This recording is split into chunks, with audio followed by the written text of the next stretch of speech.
Hello, it's Thursday, and this week, at the request of one Cannibal Potato, I'm going to be showing you how to make a fox. Let's get into it. Okay, so first up we're going to make the head, a couple of little ears, a long jelly bean of a body, a belly that we will sew onto the body. We're going to make a couple of legs, two front, two little feet, and for the back a nice poofy tail. Right, so they're all the pieces that we're going to need. So now let's talk about tools and materials. To start off with, you're going to need some yarn. So I'm going to be working all in cotton today. So you're going to need a red, a white, a brown or dark grey. I decided to swap my foot colour out for a dark grey instead of a brown. And you're going to need a little bit of black just to sew on his nose. You're going to need your 3.5mm hook. You're going to need a pair of 15mm safety eyes, pins and needles, scissors, some stuffing. But that's it. Okay, so we're going to work up the head first. Now for the head, we actually start on the underside of the jaw. We work up the bottom side of the head and then we work up, finishing up at the top of the head. So this head is actually a pretty basic little piece. We're going to build in the points of the nose and the cheeks. And we're going to do those using increase threes and decrease threes, which have proven to be a little confusing on this channel before. So what I'm going to do is just work up the first 5 rows of this head just to build up the first part of the jaw. And then we have our first row that uses increase threes. So at that point I'll stop and I'll walk you through it. So to start this head, we're going to use a magic ring of 6 and we're going to work up our first 5 rows to reach 30 single crochet around. Okay, so we've worked to 30 stitches around. And the next stitch we're going to do is our increase 3. So you don't know what an increase is, and that's when you work 2 single crochet into the same stitch. Well, an increase 3 is what I call working 3 single crochet all into the same stitch. So just like that, that's our first increase 3. So we're using increase 3s for this row and the next row. So we're just going to whiz around and do that now. It'll get us up to 42 stitches around. Okay, so that is the complete underside of the head done. So in the next row, we're going to run into our first decrease 3. The first stitch in the next row is just a regular single crochet, so I'll just pop that in there. And then it wants us to decrease 3. So a regular decrease is when you work a single stitch through 2 stitches. So a decrease 3 is when you work a single stitch through 3. So you'll see I've put my hook through 3 of those stitches. I'm yarning over and I'm pulling through all 3. So that's what it looks like if you're doing invisible decreases, which is what I tend to do. But a more familiar way to do this stitch might be insert your hook through your first stitch, pull up a loop, insert it through your second stitch, pull up a loop, insert it through your third stitch and pull up a loop, yarn over and pull through all of the loops on the hook. And so that is your decrease 3. So we're going to be using those over the next few rows as we start closing in each of these points. So you'll see we've got this piece now has sort of like a front point and 2 side points. So this will turn into the nose and this is going to turn into the little cheeks. Okay, so that's the end of row 14 and we've worked down to 18 stitches around. So at this point we're going to stop and we're going to put our eyes in. So pop those out from over there. So I've got my little eyes here. And by now you should have a quite pronounced nose and cheeks. So if you look at it from the bottom, you'll see that we've got sort of a long stretched triangle with no points in it. That's the back of the head. The 2 that border that are cheeks and then the one at the front is the nose. So you want the eyes to go either side of that little nose.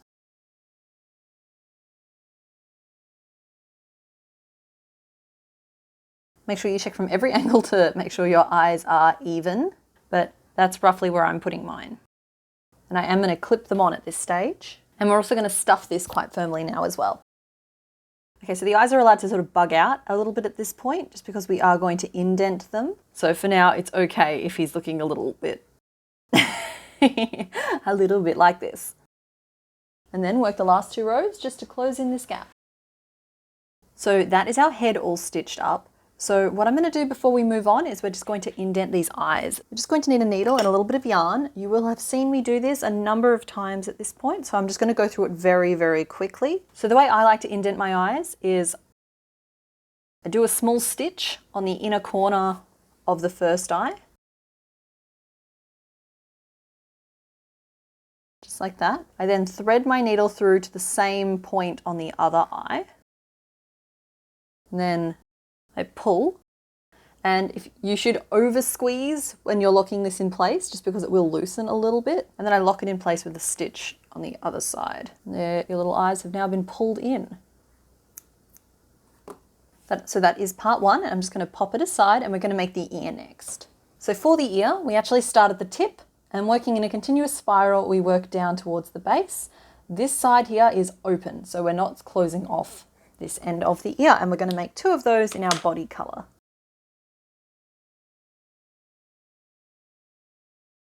So that's our first ear. So what you do to make it look a little bit more like an ear is I'm going to just stuff the excess tail from the start in there. So we have this point here where we finished off, and what you're going to do is squish it flat so that that is in the middle, and then we are going to bend it away from that point and just give it a little like squish. And there is your triangle ear. We're going on top of the head, and so now you need another one just like it. And there they are.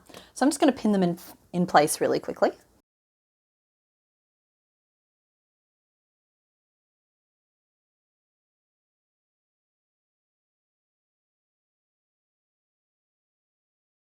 And with that, I'm going to pop that to one side and we're going to start working on the red part of the body. So the body is worked starting at the butt, and then we're going to work up in a continuous spiral until we reach the neck, and we're going to leave the neck opening open.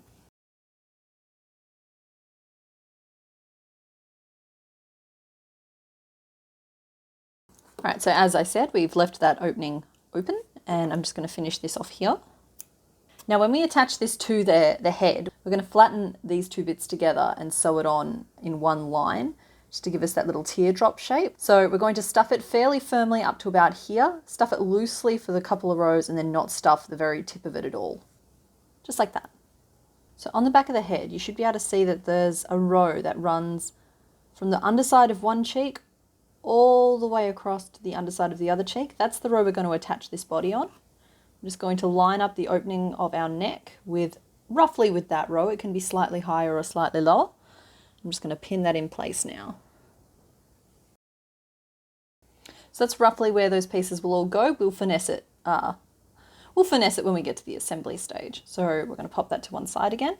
And the next piece we have to make here is the belly. So just because I'm going to be working in white, and you know, I like you guys, I thought I'd put down a green back sheet so you can actually see what's going on. So for the belly, I'm going to work mine up in white. The belly will be worked as a flat piece, and we're going to sort of work backwards and forwards until we have a piece that runs from the top of the neck down to the base.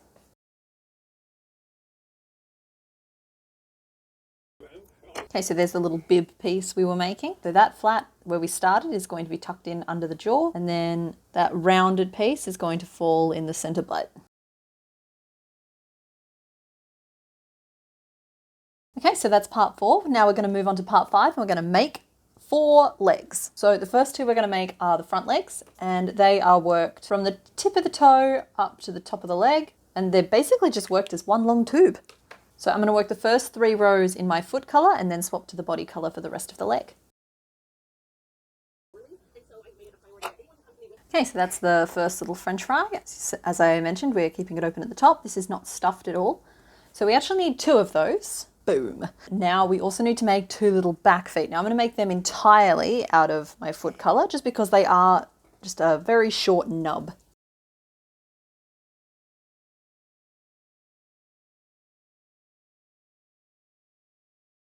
So that's the whole back foot, that little nub. Now, if you want yours to be a bit longer, you can add a couple more rows of 6, but it's just really not necessary for the pose that I have this little fox in. So squish that flat.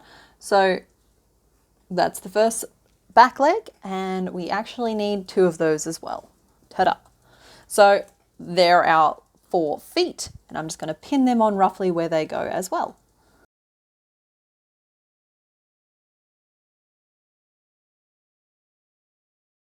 So there's all 4 feet. Look at that chubby little fox. All right, so he should sit up on his own now. He might be a bit front heavy just because he doesn't have a tail yet. So that is part 5 complete. So now all we have left to do is part 6, and for that we are going to start in our red, and we're going to work our way towards the tip, changing part way into our white.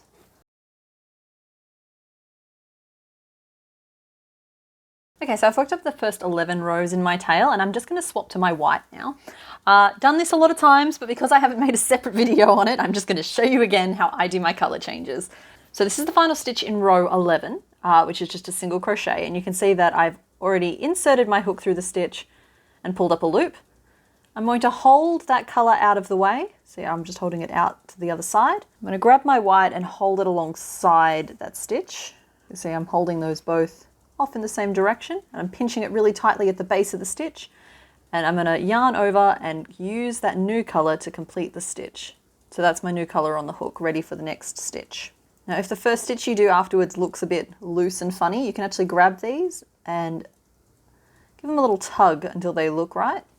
Then you can knot those two pieces together. I'm just going to trim them off and tuck them inside for now.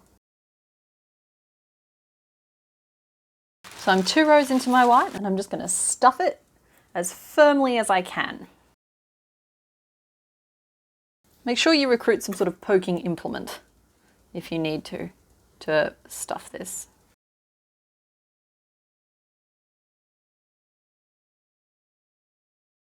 There you go, I finished off my tail.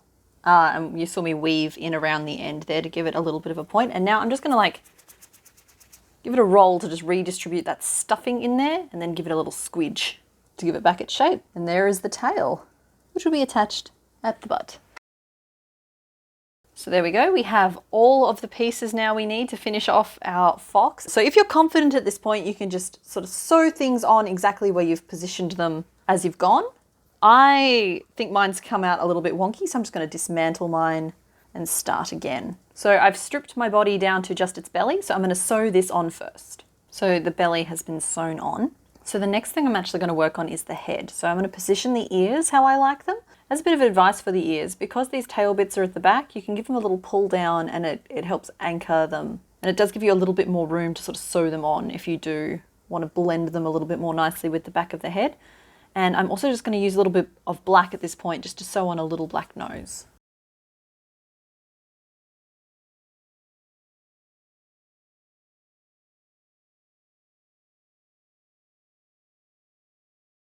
So there we go, I've sewn the ears on. So we've sewn on a little nose, I've sewn on both of his ears. That's his head complete. So we've got his body and his head. So I think next what we'll do is sew these two pieces together. So just like we did before, we're going to squeeze that into a line. You can even sew this bit together if that makes it easier for you before you sew it onto the head. And we're going to line it up with that same row as before. So the first row that lines both of those little cheek points up, that's roughly where you want this. I would suggest pinning carefully first, just making sure that the head is on the angle that you want it on. And you're going to want to sew the whole way around. So now all we have left to do is to pin on the legs and the tail, and we're just going to sew them in place as well.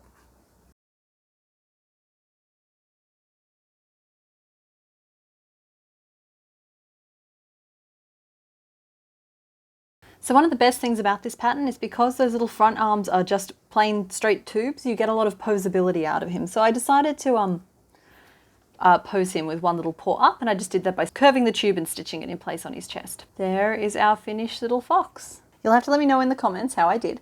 It was actually a size appropriate amigurumi for once, so yay me! That's it for today's video. If you liked this one, don't forget to like, comment and subscribe. A written version of this pattern will be available on my store and sent out to my patrons, and I will link both down below. But other than that, I will see you next week. Okay, bye!